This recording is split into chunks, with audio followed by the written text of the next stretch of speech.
back in the kitchen and we're going to be making those white mussels that we found on the beach the other day. And this is all the ingredients that we need to make this white mussel chowder that we're going to be making. And this is just some white onions with the butter that we're going to saute it in. And we also have some really nice fresh garlic and some fresh dill. And you can just smell that smell from the dill coming out of there. And then we have some really good quality bacon with a little bit of fat in it as well. You want to make sure there's a little bit of fat. And then the white mussels themselves, that's been just coarsely chopped. And then my old standby, the gurnard, and you can see there's some lemon zest on there as well, and that's going to go in just like that. And of course, you can't make this white mussel chowder without some celery, which is right in there. And I've also included a little bit of the leaves of the celery in there as well. And then we've got some cubed potatoes that's going to add very nicely to the body and the thickness of the chowder. And last but not least, we've got some really nice freshly homemade fish stock right over there. And that's going to go in and just enhance the flavor of the whole thing. This that you can see in front of us right here is that beautiful white mussel that we took out on that stretch of beach between Brenton and Buffels Bay the other day. And if you can come closer, you can come see just what a beautiful color this has got. And the smell that comes from these things are absolutely beautifully and fresh.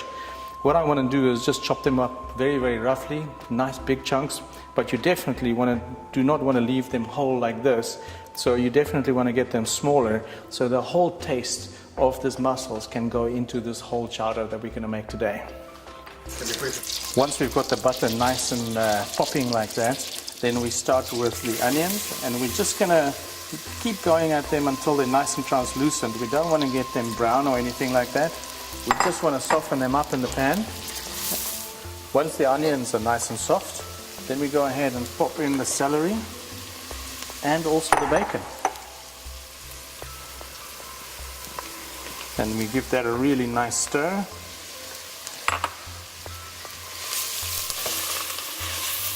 Already you can just smell those aromas coming out there. It is very, very nice. The bacon and the celery and the onions, which is really going to form the base of this chowder. Then we don't want to wait too long, and we actually get the mussels in there because we want the mussels, the taste of the mussels, to go through the whole dish. Next to go in are those gorgeous orangey colored white mussels.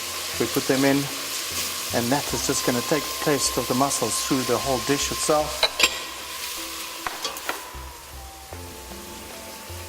That fresh dill is going to go in as well, and that is just going to give a very nice subtle smell of that dill weed that goes through the whole dish as well. That combined with the mussels, it's going to be absolutely, absolutely tasty.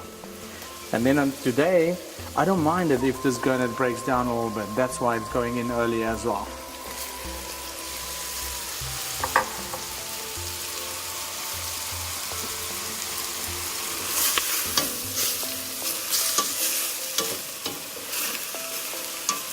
I'm going to add the potatoes as well now, just to get them going just a little bit. Once I've got all the ingredients going in there very nicely, and once I've added the potatoes, I just want to add the lid so we can get all the juices coming out, and also I want the potatoes to start breaking down a little bit and going soft as well. There you go. Now if you come a little closer, you can see how the juices are coming up from the bottom there. And we want to make sure that we get those juices, we want to cook them all down so that the flavor is really nice and intense that we're going to get inside this chowder that we're going to make today. At the very end, or very close to the end, first of all I just want to put in this garlic, because you don't want to put in the garlic too early. If you put the garlic in too early, it always, if it fries and it fries too long, it goes bitter. So you want the taste of the garlic, but you want none of the bitterness. I'm going to add the fish stock very close to the end here, because I want that flavor to go through the whole thing. But I don't really want the fish stock to reduce anymore, because the flavor is already very intense. So I'll just stir it in and make sure it combines very nicely with the other ingredients. Once the liquid is reduced in the pot, what we're going to do is we're going to use a really good Sauvignon Blanc today to deglaze. We'll just put in about a cupful, maybe a little bit more. And then we're just going to reduce that as well. And when that is reduced, all we have to add is just the cream. Now you'll see in the beginning I didn't say anything about the cream as far as the ingredients for this pot is concerned, because it's a given.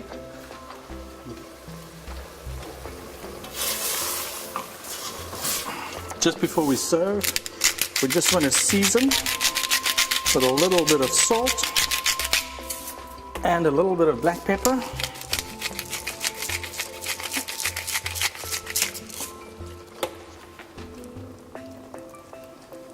Oh, it really smells good. Very, very good. It's going to be a really, really nice dish.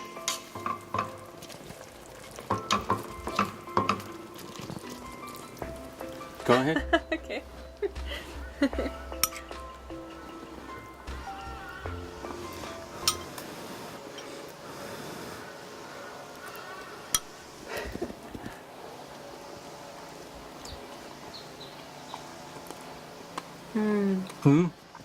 It's really, really good, Derek. It's very nice. These potatoes. Yeah. Ken, you're drooling on the table again. Why don't you step around this way and have some of this chowder too?